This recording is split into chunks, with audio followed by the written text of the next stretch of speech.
everybody, and welcome back to the Kelly Green Hour, as it is Victory Green Hour number 10 as the Philadelphia Eagles defeated the Buffalo Bills 37-34 in overtime on Sunday. I'm your host, LJ Harrell, and joining me today is Dives, as Connor's still out. He should be back, if not this weekend, definitely next week going into the Dallas game.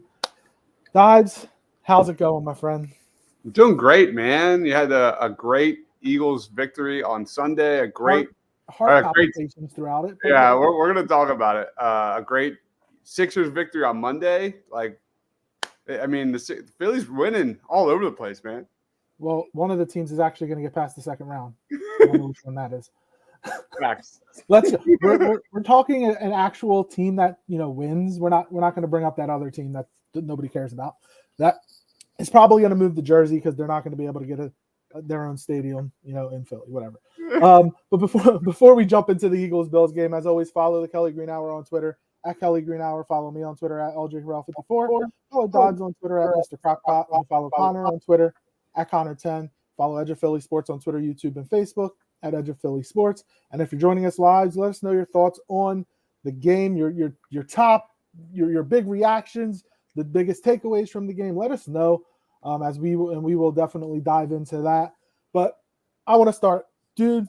The first half was so frustrating, and the crazy part is, so Jalen was 2 of 11, I felt like, or whatever, 9 yards, had a 7 PB rating, and they had 7 points, and it was like, here we go again. They put up 30 points in the second half, and look, I get it. The Bills have injuries, but that's still what we thought was a good team coming into the year. And the Eagles, in back-to-back weeks against the defending Super Bowl champs in the Chiefs, a team that had Super Bowl aspirations in the Bills, have gone down 10 at the half and come out and kind of just put a whooping, at least offensively, put a whooping on their opponent and came away with victories. And I think that touchdown run in overtime, that was Jalen's MVP moment. Yeah. And when we look back at the end of the year, if Jalen wins the MVP, the first thing you're going to see is going to be that touchdown run against Buffalo. Mm-hmm. Yeah, legends were born Sunday. That was as epic as it gets. I think you had Brandon Graham getting that sack on the game that he broke as an Eagle, a regular season record.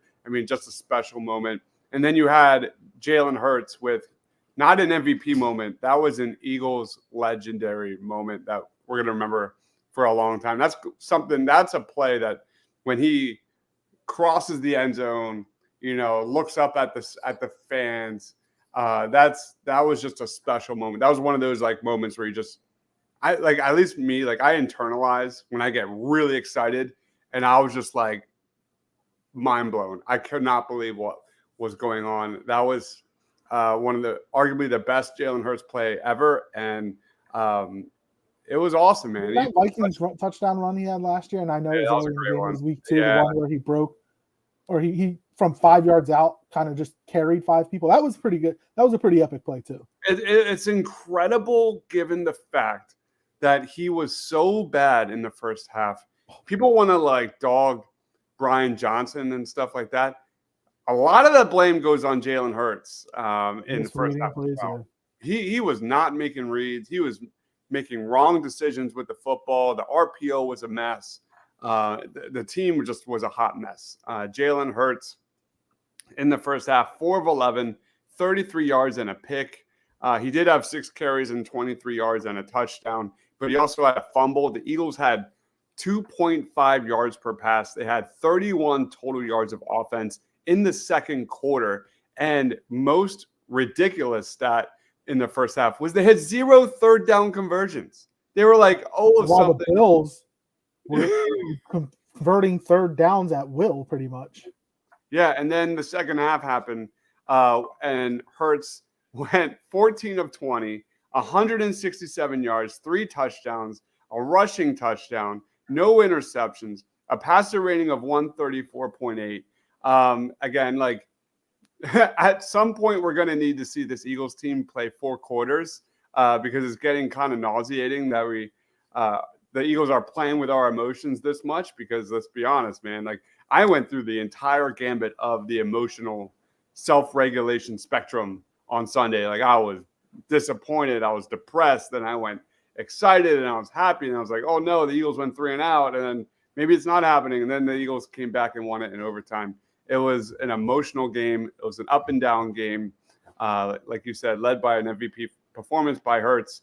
I can't believe that. Like that was the first game that I remember doing the post game show, and I was just like, I just can't believe what I just saw.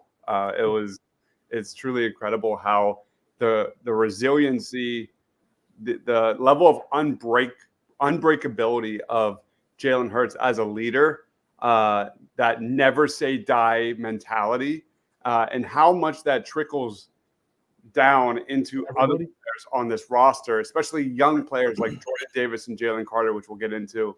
But his leadership is unquantifiable. I 100%, and you 100% agree with you. And like we didn't even bring up Jake Elliott, who kicked the 59-yarder with 20 seconds left in that driving rain. And when they showed they put the camera on Hurts as he kicked it, it was just like, yeah, whatever. I expect it. Like he is not going to be satisfied until he wins a Super Bowl. We mentioned this a lot. He doesn't give a crap about his stats. He doesn't give a crap if he scores 7 touchdowns in a game. All he wants to do is win. The main thing is the main thing, and that's winning. The next, like he cracked a smile in the NFC Championship game last year when he did that awful rendition of "Fly Eagles Fly," and I don't think that we'll see a smile again until he's lifting that Lombardi Trophy. Now, could that be this year? Potentially, that could be this year. Obviously, they're the best team, record-wise in football. But he just doesn't care about any of that. And I think when he scored that game-winning touchdown and pulled his arms out and like was celebrating with the fans, that was the most emotion I think we've seen out of him in a game in a long time. So, and I'm not saying that's a bad thing. Let Jalen be Jalen, and if he continues to produce like we saw the second half, when he made that throw to Olamide Zaccheaus, rolling to the opposite side, he's a right-handed quarterback. He he rolled out to the left, was able to get to the sideline, point where he wanted Zaccheaus to go, throw it into double coverage, and Zaccheaus was still able to catch it. Like that reminded me of that Alabama, the Alabama game the night before when Jalen Milroe, now he didn't roll out, and Auburn only rushed through. Isaiah Bond. Yeah, when Isaiah Bond caught that touchdown. So like it was just he doesn't allow his piss poor performance in the first half to affect his full game. Like doesn't allow it to affect the second half. He expects to come out into the second half and to get his thing going. And that's like awesome to see. Now, as fans, as we mentioned, going through all the emotions, going through the heart palpitations, about to die and having heart attacks, like we obviously want an easy game. But I don't know if the Eagles are going to be able to play like, again, 2 weeks, 4 games in a row that they were down at half and have come back to win. It doesn't happen often. And if you play like that against San Fran, now we're not going to talk about the San Fran game, but if you play like that against a team like San Fran, who's got probably the best defense in football, and has an offense that has some weapons, they might be able to take you out and might not allow you to come back. But I mean, just what they have been able to do over the last 4 weeks in this gauntlet of a stretch that everybody talked about, and that we'll be happy if they go 3-3. We're 4-0 right now, and I'm not gonna. I guess I should include Seattle, but I'm not including Seattle. I'm going through Dallas. They're 4-0 in a stretch where people, all the haters and all the detractors were like, well, they're not going to win this game. They've been out, yardage by 109 yards per game. Well, who cares? You don't win because you have more yards. Tom Brady had over 500 yards passing the Super Bowl 52. Who won the Super Bowl? The Eagles. Who cares if the Bills had over 500 yards of total offense? Is that worrisome a little bit? Yeah, because the rush defense for the Eagles has gone from number 1 to number 3 because in back-to-back weeks they've given up over 160 yards rushing. Now, Milton Williams got a concussion last week and didn't play this week. Fletcher Cox got hurt this week. So are they going to make a move at D tackle? Potentially, maybe bring Ndamukong Suh back? Who knows? But it'll help if they are able to sign Shaq Leonard this week. That would help, I think, the run defense if he can prove to still be the resemblance of the guy that he was before his back injuries. obviously the Eagles have stuff they need to work on. It's obvious, but they're winning games, and that's all that matters. So that I was happy at the end. They got the win. Like I almost passed out. Like I was like, oh my God, I'm gonna die. But just the resiliency, as you mentioned, the way that Jalen doesn't allow a turnover or a bad play to affect him, like that the fumble. I think it was in the second half. The fumble when there was that miscommunication between him and Gainwell. Mm-hmm. Gainwell wasn't expecting the handoff. Hurts tried to hand it off. It didn't phase him. He came back. They scored, and they ended up winning the game. Yeah, I don't like how people point to or try to like, what's the word I'm looking for? Like belittle these Eagles wins. Man, these are like championship level wins, and like people will say, "Oh, they had opposing team had more yards," but like you saw it. You know, Jordan Davis running step by step with Josh Allen. You know, not allowing him to turn the corner, getting him to the sideline. The Eagles have made plays like that consistently, defensively, offensively. There's so many examples of that top to bottom where the Eagles' championship DNA have really shown, especially in the second halves, against really good teams. Let's like continue on the offensive side. Well, before you do that, kind of going off of what you just said, these are the same people that last year said, you guys had a cupcake schedule. You didn't play anybody. You didn't play quarterbacks. So this year, we get the Dolphins. We get the Chiefs. We got Dallas. We get the Bills. We're playing all these top, not the Patrick Mahomes. We're playing all the top 5-ish, top 10-ish quarterbacks in the league and beating them. Who the hell cares how we're beating them? Yeah. Dallas is beating all these. Dallas has yet to be the team that has more than 4 wins. Yeah. And they're talking like, oh, man, we're the greatest thing since sliced bread. Well, no. You guys haven't beat a good team yet. Seattle is, 500? 6-6, I think, 6-5 or whatever.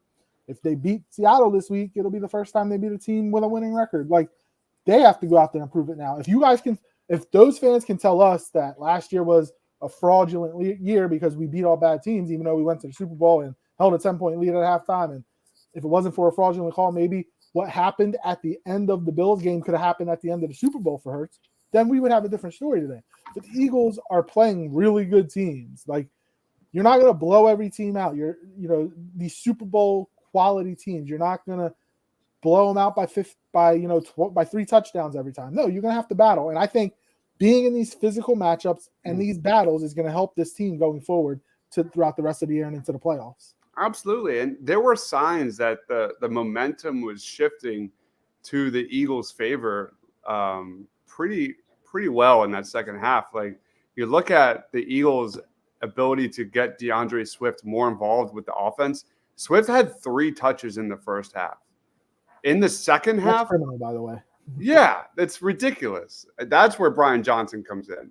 But Brian Johnson, like when things actually seem to be working, he seems to have a tendency to go against it on the following possession or in successive possessions. So, but Swift in the second half, man, 11 carries, 73 yards, 6.6 yards per carry. He was a big part of why the Eagles got the victory, and especially saw success on that left side of the line. And we got to give credit where credit's due to Jack Driscoll. This is a guy who was absolutely destroyed. What was that? The Jets game, I believe. Jets or Dolphins, yeah. Yeah, filling in for Lane Johnson. The dude allowed like 1 pressure. It was literally on the first play. Dude, after that first drive when there was 3 pass plays and Jalen threw all 3 away, I was worried. Especially after that first play too, when it was Leonard Floyd beat Driscoll like a drum, and I was like, "Oh my God, here we go again." But he did a great job. Like, after that, he does deserve credit. But and I also in the first half, it seems like Brian Johnson doesn't have a flow of play calls, if that makes sense. Yeah, it's like you don't set up the next play by the previous play, but in the second half he does. So I don't get that. I would hope they could figure that out. But I did like how they just kept running to the left side, run behind the strength of the offensive line without Lane Johnson. You run behind Dickerson and you run behind Mailata. You have Kelsey Poulin, which on the touchdown run, that pull when he hit the safety, the blitzing safety or nickel corner, like that was key.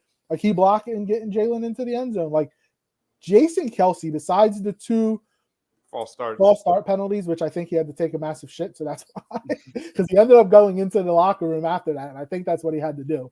Now he'll probably talk about it on his Moonlights podcast. But I've never seen Kelce have back-to-back false starts. But beyond that, like he had a great game. It was great just how good the offensive line, like you were talking about with, DeAndre Swift. And we mentioned it's criminal that Swift only got 3 touches in the first half. That cannot happen. So that's something that Brian Johnson has to work on.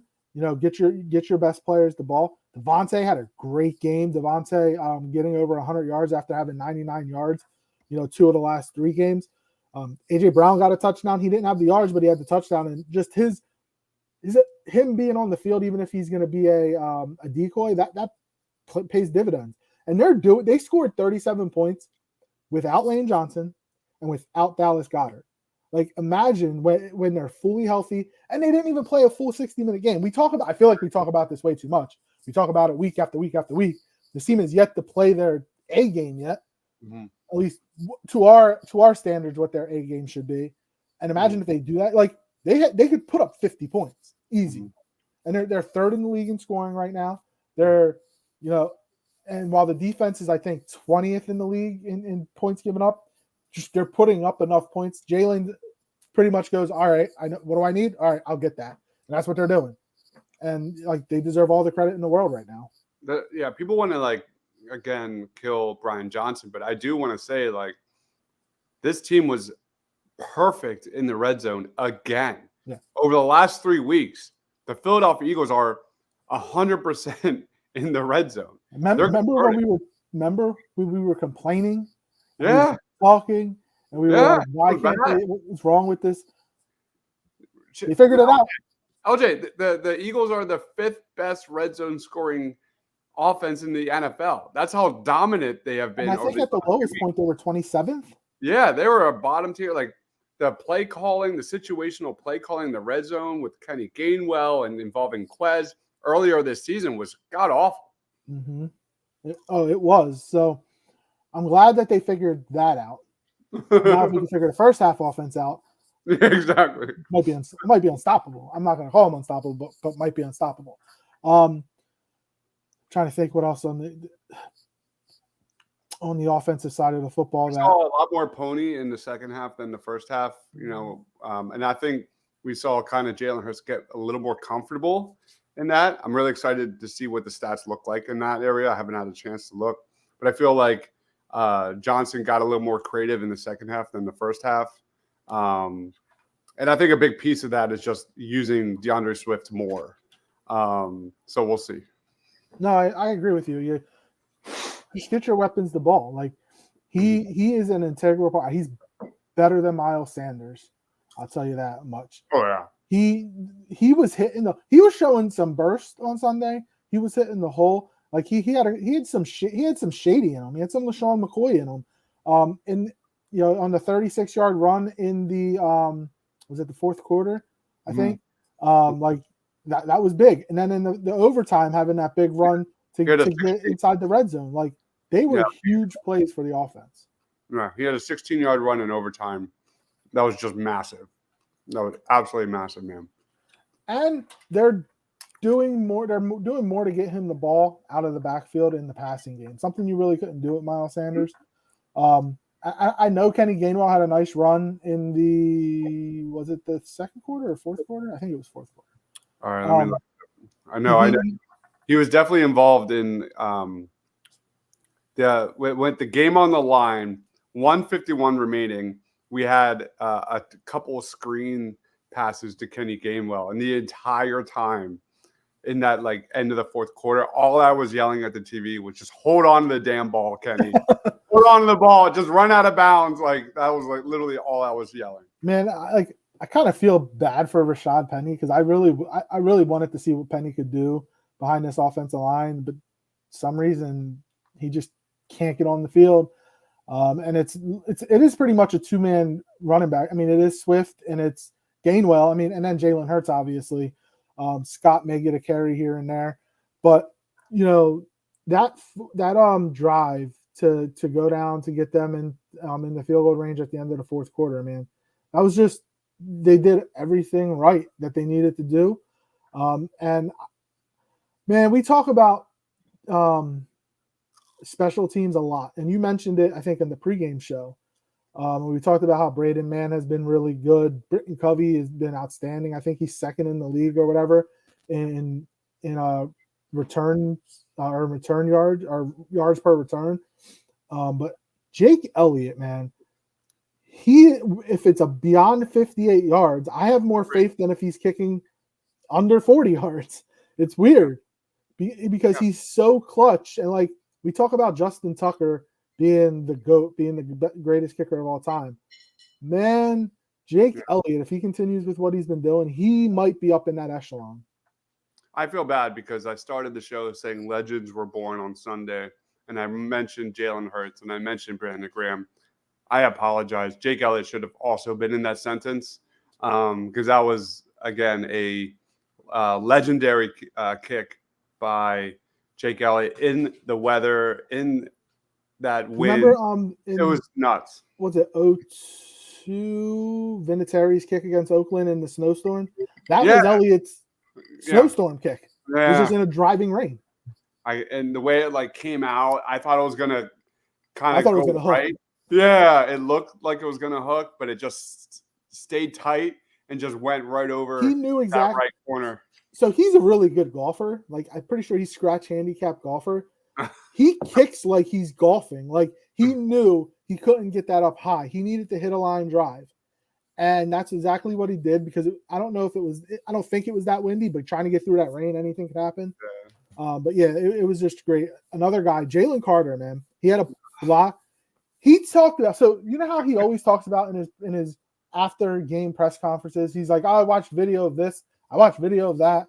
He talked about how not only did he watch the video of the Bills offensive line, he watched up their front on field goals, and he knew that he could kind of find a way to block one by some certain things that they do. And he did it. And that block was key. The missed field goal later was key because the Bills could have won the game or forcing the Eagles to need a touchdown instead of that 59-yard field goal.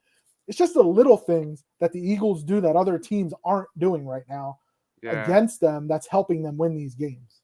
Yeah, Jalen Carter's cerebral, man. He's different. He's like Hurts. Like he's just built different. He sees things different.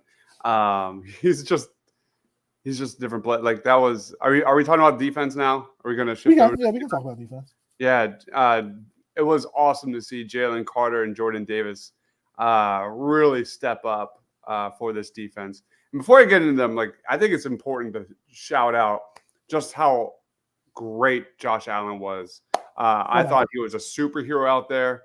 We talked about how in the Super Bowl, Jalen could have won MVP even though they lost. Josh Allen was the best player on the field. He was amazing. I have no fear or whatever saying that. Josh Allen was that good. It was the Josh Allen we anticipated seeing all season long. And of course, it had to be against us. Right. And he did throw an interception on a great play by James Bradbury. But other than that, he was running when he needed to run. He made Reed Blankenship miss on a touchdown run. He was putting the ball where it needed to go. He had, except the throw to Gabe Davis in overtime, which thank the Lord. I don't know if that was on Allen. I don't know if that was on Davis. But everywhere else, he was putting the ball where it needed to go. He had an outstanding game. I totally agree with you. Yeah, it was very Sam Howell-esque game in respect of big plays, big moments, big third downs, third and longs. He had 6 third downs conversions of 3rd and 7 and longer, making defenders miss, putting ball in tight spots. 13 of 22 on third down. If you look at the box score, they had 505 yards of total yards. We had 378. They had 332 passing yards. We had 193. They had 173 rushing yards. We had 185. So we won the rushing yard battle. Yards per play, we won 5.8 to 5.5. First downs, they had 29. We had 24. 13 to 22 on third down, 4 of 11 for them. They were 1 of 1 on fourth down. They had 92 plays. We had 65. That's huge. They only gave up 1 sack. They had less punts. They had more penalties. And their time of possession, they won the time of possession battle by 14 minutes. That's it, LJ. And that's why I'm not even upset about this defense. And, they did give up a lot of yards and give up a lot of points, but like because of the lack of offense in that first half, this defense was out on the field a ton. The first two touchdowns by the Bills were from giveaways from the Eagles offense. Important to note. And that led to a ton of snaps with Jordan Davis, with Jalen Carter, due to Fletcher Cox going down and Milton Williams got hurt, right? I believe during the game. Jalen Carter played 76 snaps against the Bills. That's 25 more than his previous high heading into this last week. And then you had Jordan Davis playing 62 snaps, which was 18 more than his previous high. And yeah, Josh Allen killed them with his legs. But look at the Bills running backs. They averaged 2.9 yards per carry. And Jordan Davis and Jalen Carter were a big part of that, especially Jordan Davis late in the game in that overtime. Like, I think he had like 3 run stops, like back to back to back on that overtime drive. He was clogging up lanes. Again, so remember, do you know how fast? Well, hold on. Do you know how fast he was going when he was going toe to toe with 16.76 miles an hour or something, which is the second fastest for a guy 330 pounds or more? Crazy. So remember that in the draft when the Eagles traded up to take him, there was a lot of talk of a lot of people wanted Kyle Hamilton. Has Jordan Davis proven to – now Hamilton is good for Baltimore, and obviously we always have a need at safety. Has Hamilton kind of lived up? Now I know it's only 2 years in. Has he lived up to that pick? Like, are we fine with it, even though we could have had Hamilton, or should people still be about it? I think you look at the Eagles' weaknesses. I mean, a Kyle Hamilton would be incredible on this team. He's kind of like everything what they don't have. Mm-hmm. I will say the Jordan Davis pick is looking better and better and better as this season has progressed. The one thing about that play that you were just talking about, it was in the fourth quarter. He's already played 60 to 70 plays. His conditioning is off the charts this year than it was last year. Mm-hmm. He definitely came in, and I think that's where having Brandon Graham and Fletcher Cox, having the vets on the line with him, I think that's helped him immensely, and it's going to help Jalen Carter as well. Yeah, I'm looking up some quick stats here. So Quentin says Reddick was coming in fast and may have rushed Allen's. He could have. Davis is too underrated. Cujo and Fred's welcome aboard. Yep. And ready for this stat? I didn't even know this. Would a spy have helped on third downs with? Yes. Well, I think they did try to spy him. It just didn't work. That was definitely the take. Like as the game was progressing, it was like they had to spy. I mean, Josh Allen was just carving them up. Mm-hmm. And that's why again I don't get upset because the Bills did have success late running the football on them, and that's because they were so tired, man. Like they were gassed. You could see it. But how about this one? Heading into Week 13, Jordan Davis is number 1 in the NFL with a 48% run stop win rate. Wow. Number 1. That's what they got him for. Like in all honesty, they didn't get him to get sacks.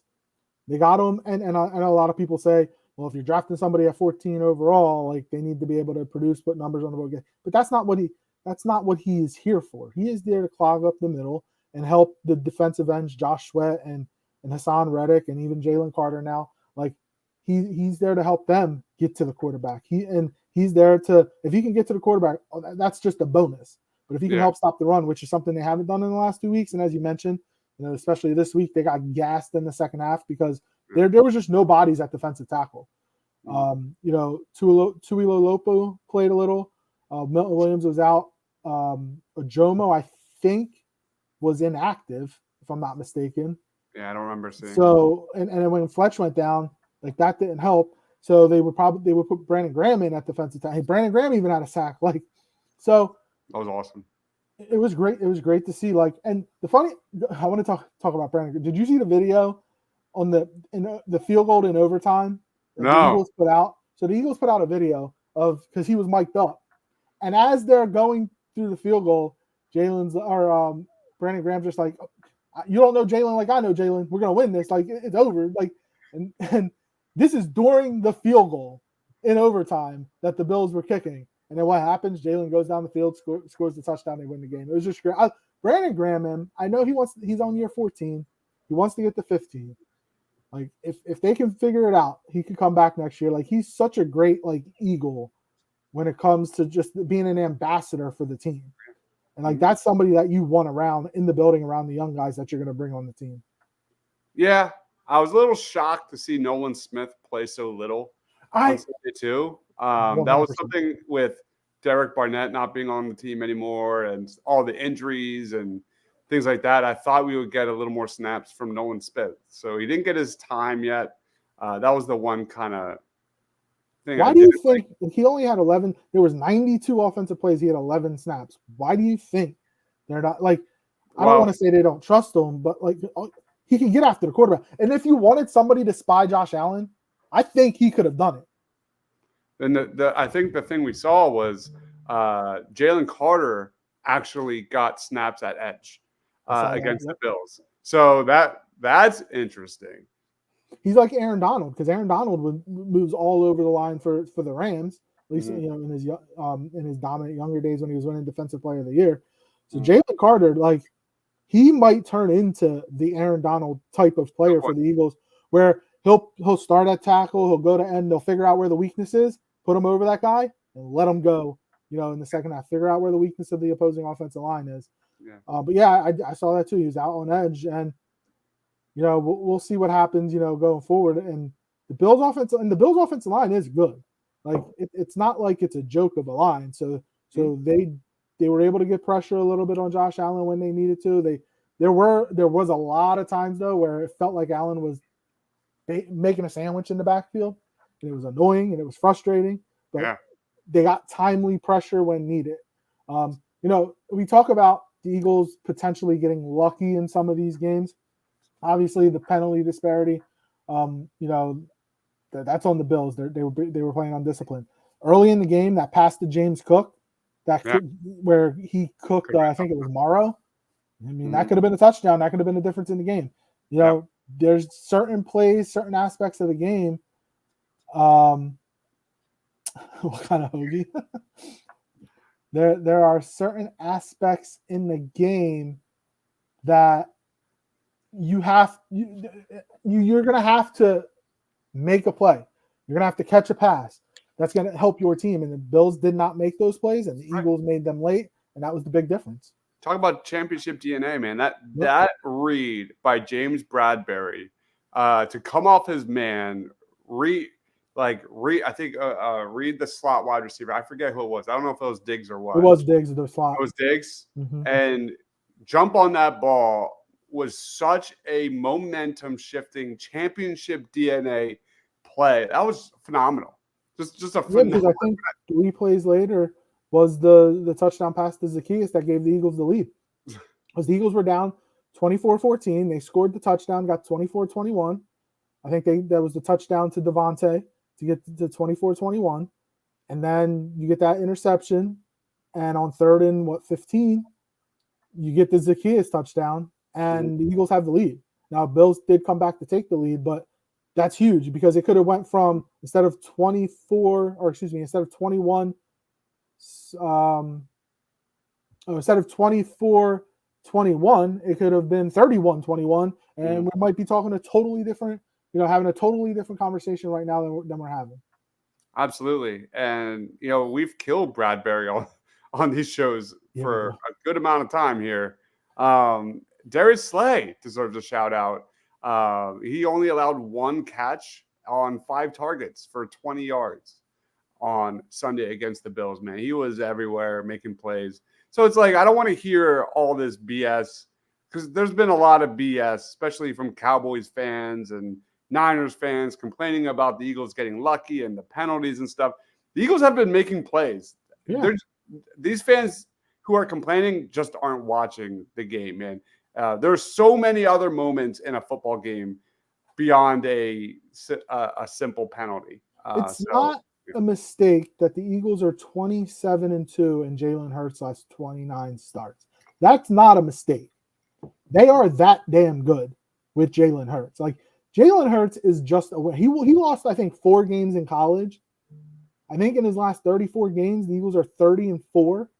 Like, that's not a mistake. They win with him. He's a winner. Like, again, we talk about how everybody's propping up Brock Purdy and propping up Dak Prescott because they have all the stats. Jalen has the most important stat right now. He has the most wins in the league. That's all he freaking cares about. He doesn't care about, throwing for 450 yards. That's not him. If he throws 3 interceptions and the Eagles win, he's happier than what they did in the Super Bowl last year when he had an all-time Super Bowl game and they lost. I agree. And again, the next time you see him smile, we'll be holding the Lombardi Trophy whenever that happens. Yeah, we'll see, man. Again, no one's going to be moaning and complaining about the quality of a first half in 3 to 4 weeks from now when the Eagles wrap up home field advantage.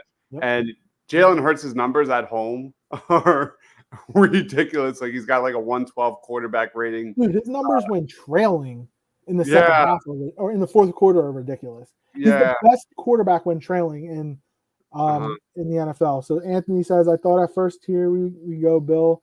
Bill's going to jump on the Eagles and blow them out. But at halftime, somehow the Eagles just turned that switch on. They might be the best team at adjustments in the second half.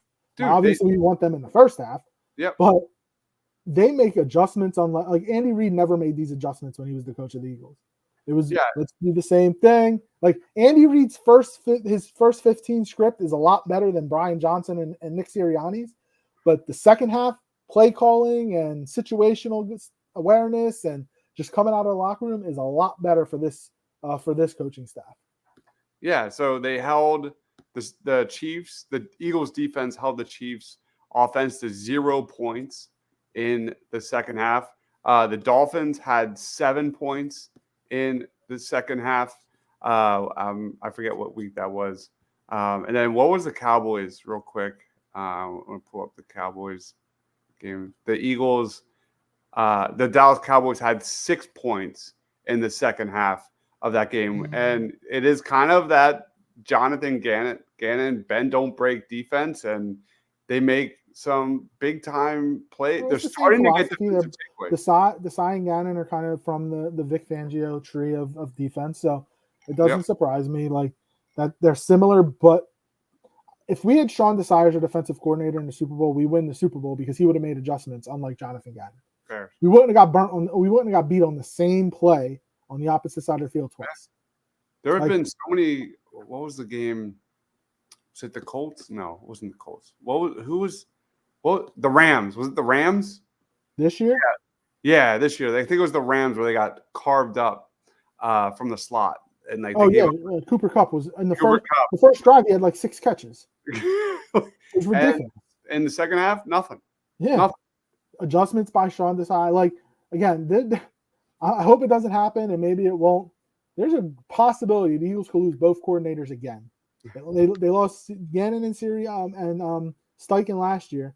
Brian Johnson's a hot name. There's going to be 7 to 10 openings. Brian Johnson's a hot name. Sean Desai, if he continues to do what he's doing now. Personally, I'm taking an offensive coach because I always say it. If you hire a defensive coach, they go out and hire an offensive coordinator, and and that offensive coordinator works with a young quarterback, and gets the offense going. Somebody's going to hire that offensive coordinator. Then you have to keep.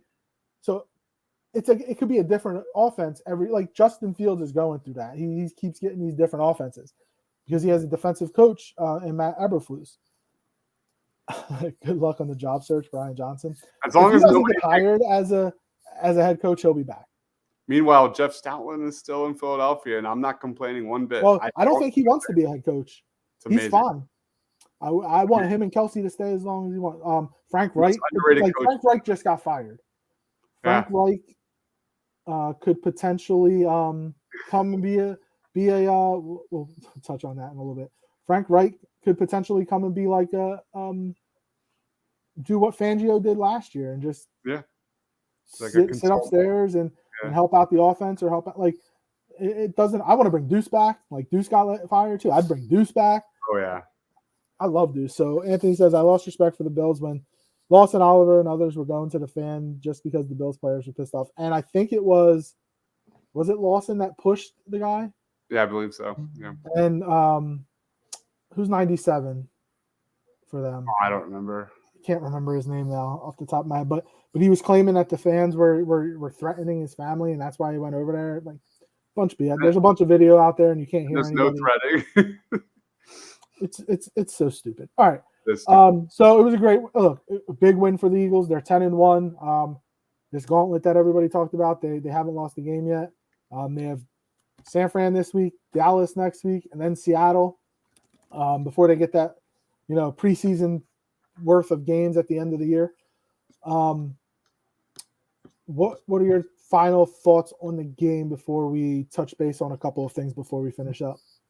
Man, again, just to kind of go full circle with Jalen Hurts and the MVP race and just everything he symbolizes as a leader is just beyond impressive. This is some impressive football, man. That first half was horrible. Don't get me wrong. He played like trash. But his ability to bounce back, his resiliency is the main takeaway here. Like you said, when he's down 10 points, like his numbers are astronomical. You said it with Brandon Graham. The name of the game is do not keep the Eagles in the game. If you keep the Eagles within striking distance, they will take you down. They'll take advantage, yeah. And that's got to be the moral of his demeanor doesn't change at all. At all. Like I mentioned, after Elliott kicked the game time field goal, he just sat on the bench, shook his head, like he knew it was going to happen. It was a big win. And look, they've been playing some physical football games the last couple of weeks.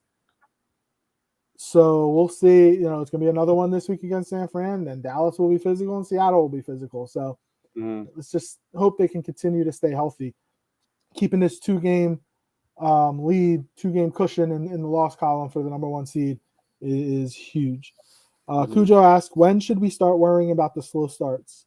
I mean, I always worry about the slow starts. Fortunately, like they make great adjustments, and if they go into a halftime like down 10, I'm not worried. Now, if it's 17, I might be a little worried. Obviously, it's going to depend on what team you go up against. Going up against a team like San Fran, I don't know if you're going to want to get down. They have a good defense. That offense, I mean, CMC is really good. Lane Johnson's going to play this week, so no worry there. So that'll be key. And hopefully Milton Williams will be out of concussion protocol, and he'll be back this week. Yep. Kind of a couple of things to finish up on. Shaq Leonard, formerly the All-Pro linebacker from the Indianapolis Colts, he finished up his visit with Dallas today. He's going to be in Philly tomorrow morning. He wants to make a decision by the weekend. I don't see how if all goes well in his workout. I don't, especially with Zach Cunningham's hamstring, and I don't think it's going to matter for this week because I don't think he would, even if he signed tomorrow, I don't think he would play this week. And if he did, it'd be minimally. They need depth at that linebacker position with Dean out, Cunningham banged up. They have Morrow, they have Ellis. That's kind of it. Like they have Ben Van Simmeren, but they'll probably call him up. He's been a special team guy. They'll probably call up off the practice squad, and but they need bodies at the linebacker position. So if he shows that he still has a little bit left, would not shock me if Howie signs him tomorrow. And absolutely put money down on this guy making a big play, a big interception or something in 3 to 4 weeks from now, because that's all we have seen. Howie's additions translating to success. I think it's a no-brainer, man. And again, maybe he's cooked. Like that would be an issue. Like maybe that he just doesn't have it left. But if he has anything left, definitely bring him aboard. And he can only he can only help this defense. He can't be worse than some. I mean, they tried to get Anthony Barr, but Anthony Barr went to Minnesota. So that they want to improve. They need the depth. And again, with with Zach Cunningham out, it's going to be important to bring some bodies in. We don't know how long Zach Cunningham is going to be out, so that's an issue. Yep. Trying to think. There's this AJ Brown put a tweet out yesterday giving Philly fans permission to troll Debo Samuel this week. No, I don't want any of that. I No, know. no, no. I want to play the high road against these. Why? Like, obviously, we won the NFC Championship game last year, and then after that, all San Fran went and cried and said, "Oh, because we didn't have our quarterback." Blah blah blah blah blah. I put out a poll on the Kelly Green Hour Twitter. Who do you want to beat more, Dallas or San Francisco? What's your answer? If you can only win one of the next two games, which one do you want to win more? Oh, man, it's got to be the Niners. It's got I honestly I don't fear the Cowboys. I do fear somewhat the 49ers and how they are built. I'll be doing a show right after this previewing Eagles versus Niners and why that might be. But the way they are built definitely could pose a lot of problems. I think they're far and away a better team than the Dallas Cowboys. I do agree they are the better team. I personally want to beat Dallas more. And I disagree with Anthony. He says San Fran because we always beat Dallas. We don't always beat Dallas. Dak is like 8-4 against the Eagles. Now, a lot of those games that we haven't had like Jalen Hurts or our top corner or our top quarterback, excuse me. So like on the votes so the tweet I put out, the Eagles face the 49ers and Cowboys over the next 2 weeks. Which team do you want the Eagles to beat more? 74% of the people said San Francisco, which I don't blame people because all the talk coming from even their kicker last year, Robbie Gould called Jalen Hurts a system quarterback. Like, come on now, you're a kicker. If you're not Jake Elliott or Justin Tucker, you can't talk. Like, yeah, no one from San Francisco can be complaining about a system quarterback. Like that Shanahan system, exactly. It is Shanahan's system, yeah. That like his system's amazing, and that's ridiculous. But this is the game. So I picked Dallas because on my calendar, man. So I picked Dallas because of all the cow turd fans in this area, and they talk all this trash, and I want to beat Dallas and Dallas so bad. Now, maybe it has something to do that I'll be there. But I want to sweep Dallas. I want to win the division. I want, like, there hasn't been a back-to-back winner in the NFC since the Eagles did it back in 03 and 04. Like, I want to demolish that. Like, I want to shut their fans up talking about all this Dak Prescott. Like, they haven't beat a team with more than 4 wins. So I'm more of, I want to beat Dallas, but I totally understand wanting to beat San Francisco. It doesn't matter. Like, the Eagles, this is how I see it.